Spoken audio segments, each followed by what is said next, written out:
Alors tu vois, Suzy, dans les dunes de Lège-Cap-Ferret, là, ils ont trouvé une épave. Dans le haut de plage, hein. Et en fait, ils ont trouvé des structures assez importantes, des couples, une partie donc de la coque en fait en réalité. Hein.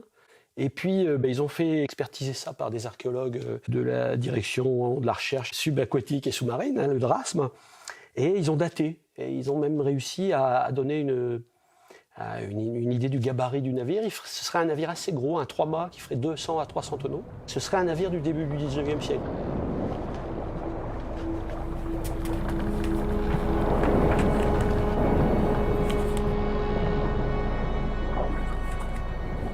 D'accord, et du coup, elle aurait échoué vers où? Au niveau des passes, du bassin En fait, elle a échoué plutôt donc, sur la côte océanique de la pointe de Lège-Cap-Ferret. Donc, a priori, vu la taille du navire, ça exclut presque d'emblée un navire local. En revanche, il y a Bordeaux, qui est à proximité, et qui, lui, est le premier port de commerce français à la fin du XVIIIe siècle, et d'où sortent des navires de cette taille-là, même des plus gros. Hein. Donc, il pourrait sortir du port de Bordeaux et se diriger du coup vers Bayonne et le nord de l'Espagne pour longer la côte. C'est une des hypothèses. De même que ça pourrait être un navire qui rentre des îles et qui est aux prises avec une grosse dépression là en face de la Gironde et qui passe plutôt par le sud pour remonter vers la Gironde.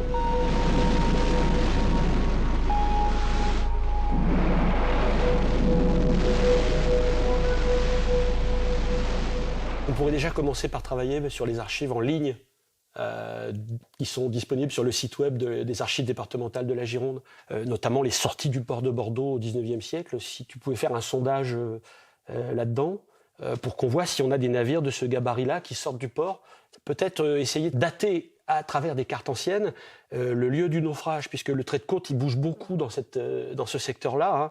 C'est une flèche de dunes et de plages de sable. On part là-dessus ? On part là-dessus.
Il faut imaginer que quand l'épave est venue ici, cette dune-là, elle n'existait pas. Donc déjà, il faut imaginer qu'il y avait des petits monticules, mais en tout cas pas une dune aussi grosse, aussi massive. Et pas de végétation. Pas de végétation, et que derrière, on avait accès aux autres dunes qui sont maintenant sous la forêt, mais qu'il n'y avait pas de forêt non plus. Donc on avait vraiment un paysage qui était organisé très différemment. On se dit, il y a une épave sous la dune, donc c'est peut-être qu'elle est rentrée dans la dune. Ben non, pas du tout. En fait, quand elle s'est échouée, il n'y avait pas de dune, donc elle a plutôt échoué sur un haut de plage. Sur la plage. Sur la plage. La pointe du Cap Ferret, c'est une structure qui s'est mise en place au cours des 3000 dernières années. Donc à l'époque, c'est les eaux et forêts qui ont mis en place des structures en bois, de palissades, pour stopper le sable. Comme ça, le sable, il venait de la mer. Et il y en a eu des kilomètres. Ah ouais. Sur toute la côte girondine et des Landes, ouais. Ils ont mis une palissade en travers. Enfin, au travers, le long de la dune, en fait, le long du littoral. Donc t'imagines, c'est titanesque. Hein. Donc de la pointe jusqu'au Médoc, tu as la même chose. L'idée, c'était de venir bloquer les grains de sable qui s'envolaient avec le vent et de venir les faire s'accumuler, en fait. Et comme ça, tu construis la dune. Et c'est comme ça qu'on a construit petit à petit les dunes littorales.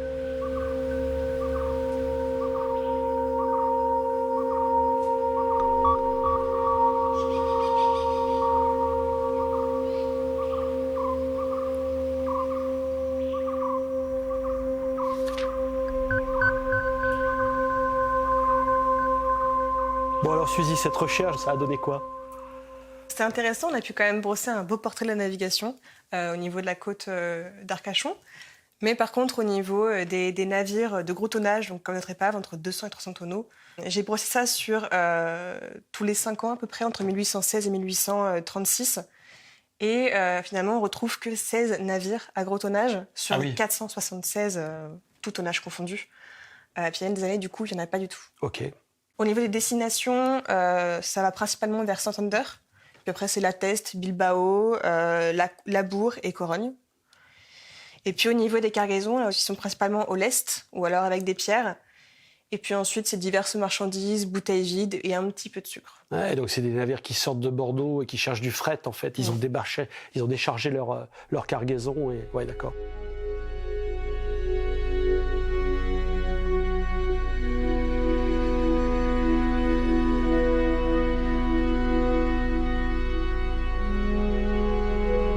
On a une information capitale, nouvelle, c'est qui resserre la période au cours de laquelle le naufrage a pu avoir lieu. D'accord. Puisque les cartes anciennes nous indiquent que le trait de côte serait favorable entre les années 1780 et 1810. Ah oui, ça resserre bien quand même. Et du coup, j'ai pensé à un truc, c'est qu'il y a un commissaire de la marine qui s'appelle Marc-Antoine Daniel Chardon, qui a fait une tournée d'inspection à la fin du XVIIIe siècle, qui est allé dans les sièges d'amirauté, il est allé à Bordeaux, et il a fait une rétrospective des naufrages. Donc on a des listes de navires naufragés. Je te propose dans un premier temps de travailler sur ces listes, et puis la prochaine fois qu'on se voit, on croise ton résultat. D'accord. Si ça te va. Ça me va. Ok.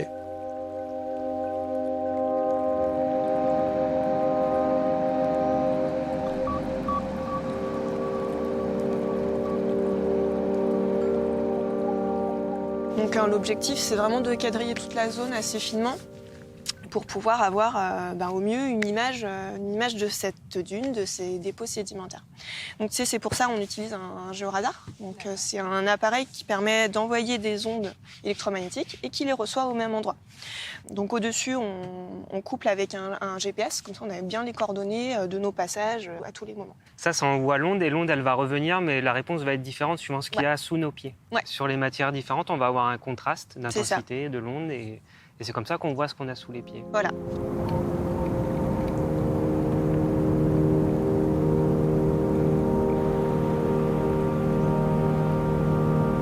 On a quand même pu recenser pas mal de naufrages sur la côte d'Arcachon et la côte de Soulac. D'accord. On a à peu près 25 en 10 ans. Ok. Pas non plus si nombreux que ça. Finalement, ils sont principalement échoués du coup au niveau de la Teste, le Porge. On a aussi Soulac, Vendée qui apparaissent, en provenance principalement de Dunkerque, de Brest, de Port-au-Prince, New York, Rochefort. Alors ils sont chargés de bœuf, de farine, de hareng, du vin, du tabac et de la résine, et aussi au lest, bien sûr. On trouve pas de sucre parmi les cargaisons de ces navires naufragés ? Non, j'en ai pas trouvé du tout. Alors ça, c'est une information qui est quand même intéressante, parce que si on trouve pas de sucre, c'est qu'il y a a priori pas de navires qui reviennent des îles, donc pas de navires transatlantiques, et plutôt des navires qui font du commerce en Europe. Et alors, tu as des informations sur les causes des naufrages ? Il y en a 3 principales. La première, c'est les navires qui n'ont pas de repères visuels sur la côte. D'accord. Parce qu'à cette époque-là, tout le monde, il n'y avait pas encore les sonopins. Il n'y a rien du tout sur cette côte-là, C'est vrai. ça. Ensuite, il y a les tempêtes, forcément, le mauvais temps. Hein. Et puis, sur toute la côte, il n'y a que le bassin où ils peuvent se réfugier. Donc, ils essayent de passer par les passes, et puis c'est assez mortel. Ou bien ils cherchent les passes et ils les ratent. C'est ça. Et la troisième raison, c'est les attaques anglaises des corsaires sur nos navires. Alors ça, c'est vrai que c'est une dimension qu'on n'avait pas trop envisagée dès le départ, c'est-à-dire qu'il y a beaucoup d'années de guerre, hein, dans la fin du XVIIIe, il y a la guerre d'indépendance américaine, puis à partir de la Révolution française, alors là, c'est presque un quart de siècle de guerre contre les Anglais. À côté des navires de commerce qui pouvaient fournir de bons candidats, il y aurait peut-être aussi des navires de la marine. Qui, alors, ne sont pas forcément des gros navires de guerre, de bataille navale opérationnelle, mais qui peuvent être des transports. Et donc, ce serait à chercher. Voilà, ta visite à Bordeaux et puis une petite visite de terrain sur Arcachon pourrait aider à résoudre. Au final, alors, on a combien de candidats, en fait ? Donc là, pour l'instant, on a 5. Ouais. Bon, on n'en a qu'un seul, finalement, où on connaît le type de navire que ça puisse être. Donc, c'est un chasse-marée. D'accord. Et les 4 autres sont, pour l'instant, inconnus. Ok. Voilà. Alors, chasse-marée, c'est pas une indication de tonnage, mais c'est quand même une indication importante. parce que, à coup sûr, il s'agit d'un navire de moins de 200 tonneaux. C'était des navires de transport, comme leur nom l'indique, de marée, c'est-à-dire de poissons ou de coquillages. Et c'était certainement pas des gros navires. Donc, bon, ce sera à vérifier. On en parlera la prochaine fois. D'accord.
Il y a pas mal d'inconnus quand même sur cette épave. Est-ce qu'elle est en plusieurs morceaux? Est-ce que c'est des gros morceaux? Est-ce qu'elle est entière? C'est pour ça qu'on a un carrelage qui est quand même assez fin. Donc ce quadrillage-là, qui est à peu près tous les mètres sur la zone où on suspecte le plus qu'elle est présente. Comme ça, on espère recouper un maximum d'informations et de morceaux potentiels. Ouais. On n'a pas trop d'informations si l'épave est entière, si elle est morcelée et qu'on a eu la chance en fait, de tomber sur un morceau. Donc voilà, ça pose pas mal de questions. J'espère que toi, tu trouveras des informations en fait, dans le cadre de ton stage sur cette épave. Ouais, ce travail d'archive, il est vraiment crucial pour essayer de comprendre effectivement à quel type de bateau on a affaire. Ouais.